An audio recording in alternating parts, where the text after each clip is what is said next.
E fala, meus Bitcoiners, como que vocês estão? Sejam muito bem-vindos a bitcoinblock.com.br, a sua central de notícias blockchain.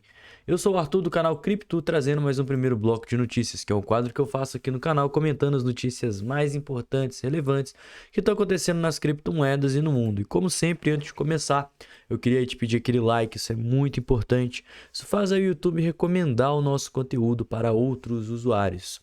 Hoje a gente vai estar falando sobre os pedidos de ETF de Ethereum, que sim, temos novidades, e agora uma das gestoras apresentou aí um pedido contando com a aquisição de mais de 100 milhões de dólares de uma empresa. E vale falar que no meio disso tudo, a SEC ela finalmente bateu o martelo. O Ethereum não é um valor mobiliário. E isso é uma notícia muito boa e abre vários precedentes que a gente vai estar discutindo daqui a pouquinho.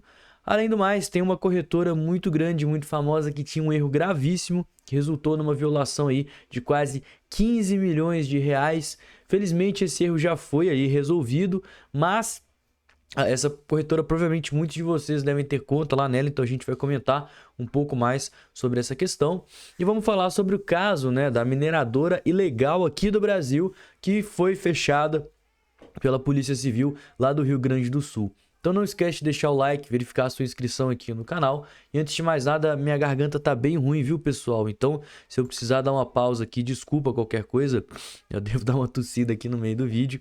Mas enfim, o Bitcoin não se recuperou, tá? Por mais que ele tenha tido uma alta de 0,48% nas últimas 24 horas e o mercado aparente está meio verdinho, ele está verdinho depois de uma queda muito grande que aconteceu nos últimos 3 dias.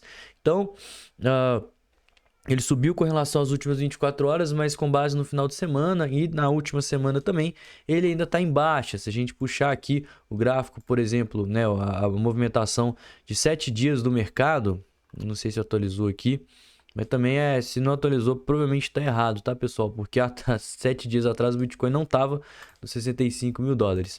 Mas de qualquer forma, a gente está vendo, né, que as altcoins elas estão recuperando mais forte que o Bitcoin.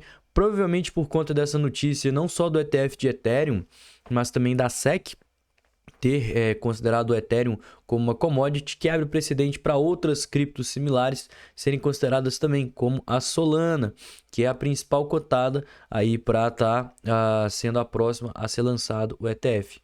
Mas enfim, o pedido aqui de ETF foi alterado pela Bitwise e aparentemente a Pantera, que é uma empresa gigante, está interessada em comprar 100 milhões de dólares aí do ETF no momento que ele for lançado. Então, a Bitwise, que é a gestora que vai lançar o seu formulário, seu ETF de Ether, teve, né, o seu formulário revisado e arquivado no dia 18 de junho. E quando um formulário é arquivado, significa que o processo ele foi aprovado, tá? Ele foi aqui, foi para frente. Então, esse arquivamento ele veio junto com a empresa Pantera Capital Management, que demonstrou interesse em comprar 100 milhões de dólares em ações do ETF de Ether da Bitwise no momento que ela for disponibilizado na Bolsa de Valores. Então, os arquivamentos são a parte final do processo de aprovação antes dos ETFs serem publicamente negociados. Então, está tudo caminhando muito bem. E o arquivamento vem justamente no mesmo dia que a SEC encerrou a sua investigação sobre o fato de Ether ser, de fato, um título, né? Que é o que essa outra notícia aqui está trazendo para a gente.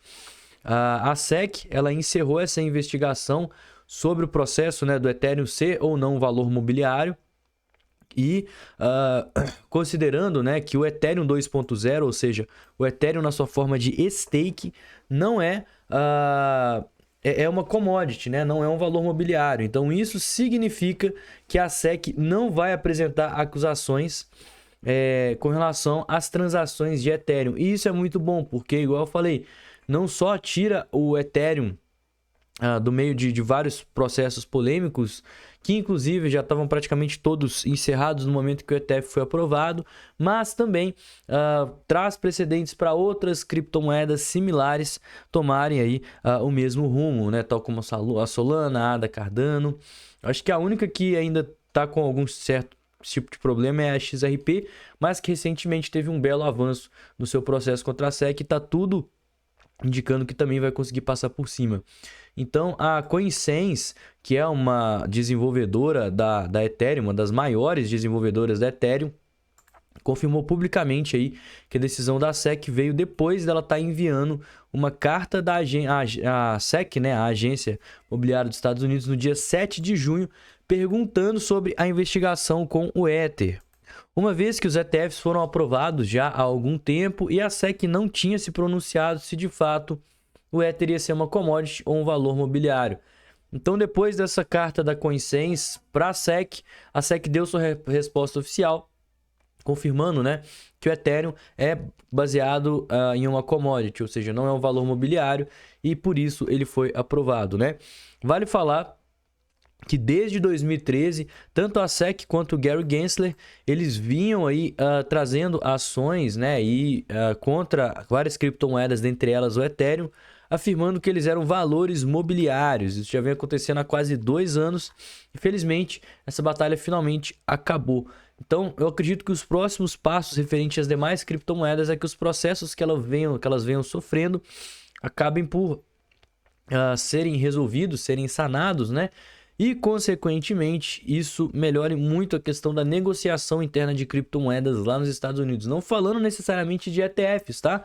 Eu falei aqui sobre a Solana ser a próxima cotada para os ETFs, não tem nada confirmado, mas só do fato de criptomoedas similares ao Ethereum serem consideradas commodity, isso já faz com que várias corretoras já possam estar negociando e ofertando essa criptomoeda, já faz ter uma maior aceitação do mercado e também busca, né, pelo lado dos investidores norte-americanos, o que é algo muito bom. A Kraken é uma das maiores corretoras do mundo, certo? E ela tinha um bug crítico que permitiu com que as pessoas gerassem criptomoedas lá dentro por conta de um suposto depósito.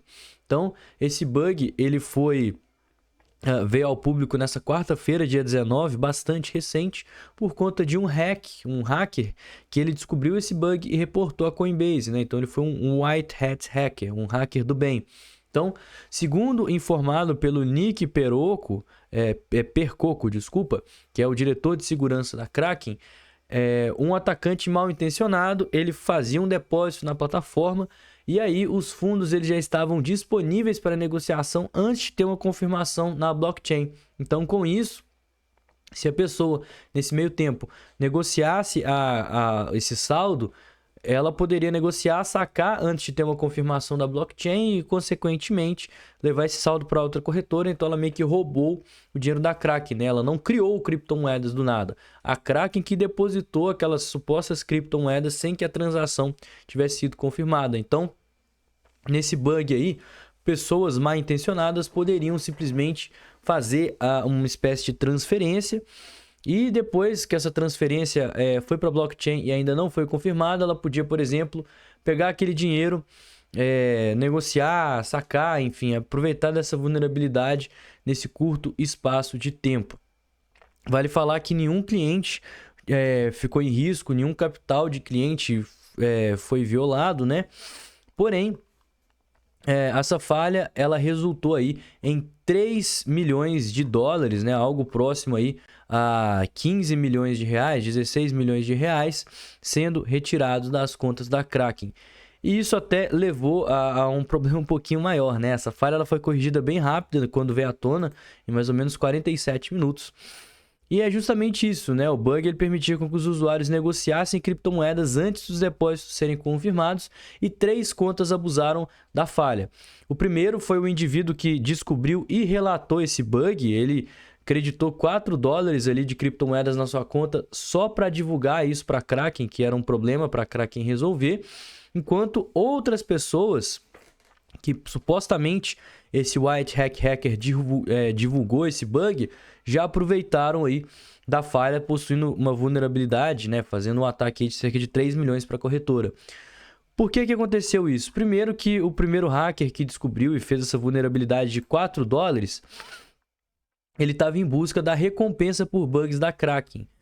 A maior parte das corretoras elas fazem isso, tá? Se você identificar algum tipo de problema, de vulnerabilidade, você pode receber entre 500 e 1,5 milhões de dólares, dependendo da gravidade aí dessa falha, desse bug.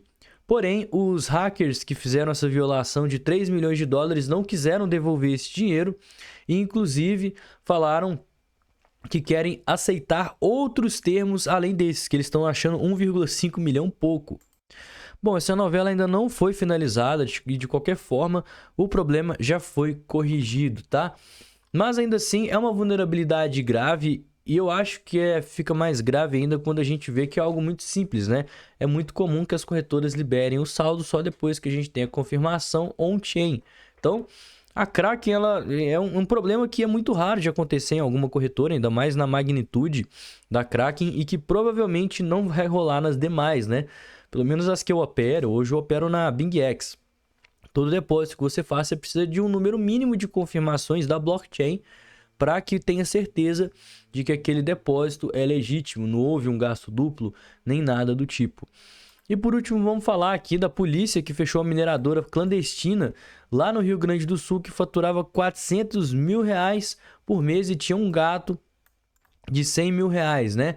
Então, isso aconteceu em Canela, na Serra Gaúcha, nessa última terça-feira, onde a Polícia Civil, juntamente com o setor de segurança de energia do Rio Grande do Sul, fechou uma mineradora porque ela tinha um gasto energético mensal na ordem de 100 mil reais. E com base, né, no histórico de gastos, estima-se que ela já tenha consumido mais de 1,5 milhões de reais em fraude só nos últimos meses, além de ter uma série de equipamentos que estão avaliados aí em 1,5 milhões de reais, ou seja, seria um investimento total aí superando 4 milhões de reais. E a polícia falou, né, que esses bandidos, essas pessoas da mineração clandestina, tinham um lucro médio mensal de 400 mil reais e que provavelmente elas estavam aí com alguma interligação com uma pool de mineração para conseguir fazer esse sistema ficar rentável.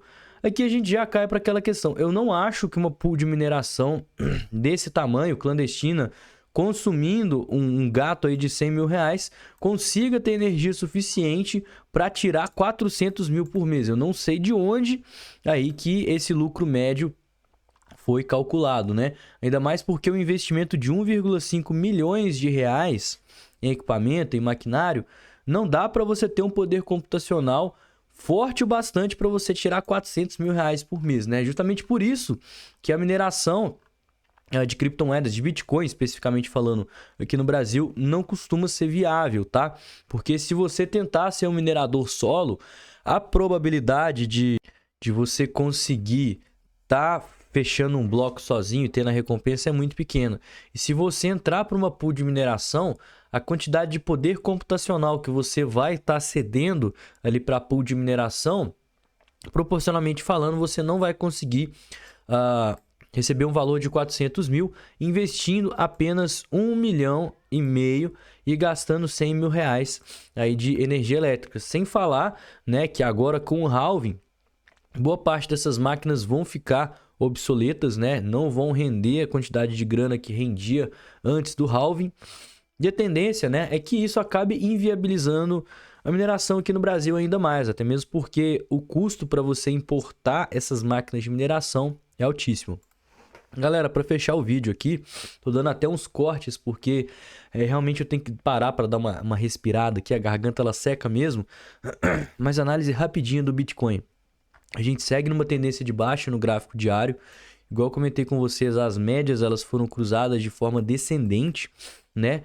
E a gente tem uma região de resistência muito nítida que é o topo lá dos 67.300 dólares. Então, para o começo de conversa, se a gente quiser ver uma retomada daquela tendência de alta, a gente precisa superar a região das médias fazendo um pivô acima desse topo prévio. Mas em compensação, se a gente entrar nos gráficos menores aqui no intraday, a gente vê o volume entrando principalmente em regiões de fundo, né? Quando a gente faz fundos relevantes, a gente vê um volume forte, inclusive fazendo divergências aqui no RSI, ó. A gente tem aqui fechamentos descendentes e aqui no RSI fundos ascendentes. Isso é uma divergência de alta, mostrando, né, uma certa pressão compradora atuando nesse fundo. E essa pressão compradora ela vem justamente do tanto de ordem que a gente tem dentro das corretoras na região entre os 64 e os 63 mil dólares. Para você ter uma ideia, para a gente abaixar dos 63, chegar nos 62.999, a gente precisaria de algo próximo de 7.200 bitcoins, que é o mesmo valor que a gente precisaria para estar chegando lá nos 73 mil dólares quase, né? Então, o que eu quero dizer com isso? Entre os 64 e os 63 mil dólares, a gente tem muito capital, a gente tem um colchão de compras. Olha só, se a gente chegar aqui no 63k, a gente vai ter muito mais Bitcoin do que se a gente chegar lá no 67, 68. Então, a gente tem interesse de compra nesse fundo e ainda assim, a gente está na tendência de baixa porque as pessoas elas estão pessimistas com o mercado, mas ele não continua caindo daquela forma mais brusca justamente por conta desse suporte. Então, o que eu estou de olho? Se a gente chegar mais próximo ali aos 64, 63 mil dólares, talvez eu faça mais alguma compra justamente por conta desse interesse muito grande que a gente tem de várias pessoas e instituições querendo comprar nessa região. É um ponto muito difícil da gente perder de cara. Eu acho que a gente pode ver um repique, talvez não retornar alto e romper o topo histórico, mas pelo menos uma respirada de preço, dá para estar fazendo um trade. Aí eu não acho que agora é o momento de você vender e nem abrir operações vendidas, porque a gente está em um suporte muito forte. E além do mais, se a gente perder os 63 mil dólares, a situação já fica um pouquinho mais complicada. Justamente porque a gente estaria entrando numa região com menos suporte, menos interesse comprador, e o preço poderia se movimentar mais facilmente. Então, resumindo tudo isso, tá? Se mantendo acima dos 63 mil dólares, eu ainda vejo como um movimento de correção saudável, que a gente pode ver uma possibilidade aí de retomada da alta. Baixou dos 63k, eu já quero estar guardando um capital para a gente poder ver movimentos mais intensos de queda, uma vez que isso pode acontecer, ainda mais caso o preço ele siga fazendo aqui bases de resistência, né? Caso a gente venha, desça mais um pouquinho, faça um topo descendente, aí rompe o 63, faz um topo descendente. Isso mostra ausência de força compradora, que é mais ou menos o que aconteceu aqui. E caso contrário, a gente faça aquele pivô, a gente de fato confirma um fundo, né? Um suporte relevante, e aí a gente deve ir testar as máximas lá próximo aos 70 mil dólares. Caso você não se inscreveu, lembra de se inscrever na nossa Imersão Fortuna Digital, que é uma aula 100% gratuita que eu vou dar aqui no YouTube, no meu canal pessoal, certo? No dia 1º de julho, às 8 horas da noite. Lá eu vou te falar como iniciar da forma devida nas criptomoedas, estratégias de investimento, tudo o que você precisa saber para conseguir ter consistência no mercado, para conseguir transformar o seu futuro financeiro. É 100% gratuito para quem estiver online lá comigo, e para você receber o link para essa aula é só você preencher, né, esse pequeno formulário e tá entrando no grupo de WhatsApp, que é onde eu vou estar mandando esse link. Então pode estar ou escaneando esse QR Code ou então entrando no site crypto.com/fortuna digital. E quem estiver online lá comigo, eu vou também disponibilizar um e-book que eu estou fazendo das 10 gemas de inteligência artificial e RWA que eu estou comprando nesse exato momento. Então não perca essa oportunidade, escaneie o QR Code que é de graça e eu garanto que você vai se amarrar demais. Pessoal, então o vídeo de hoje foi esse. Queria pedir desculpa aí pelas limitações da voz, né? Tá realmente muito difícil. Mas enfim, ainda assim eu tô fazendo um esforço aqui para trazer esse conteúdo em primeira mão para você. Então não esquece de deixar aquele like, verificar a sua inscrição, seguir a gente nas redes sociais. Eu vou ficando por aqui. Tenha um excelente dia e uma ótima semana. Valeu, galera. Falou!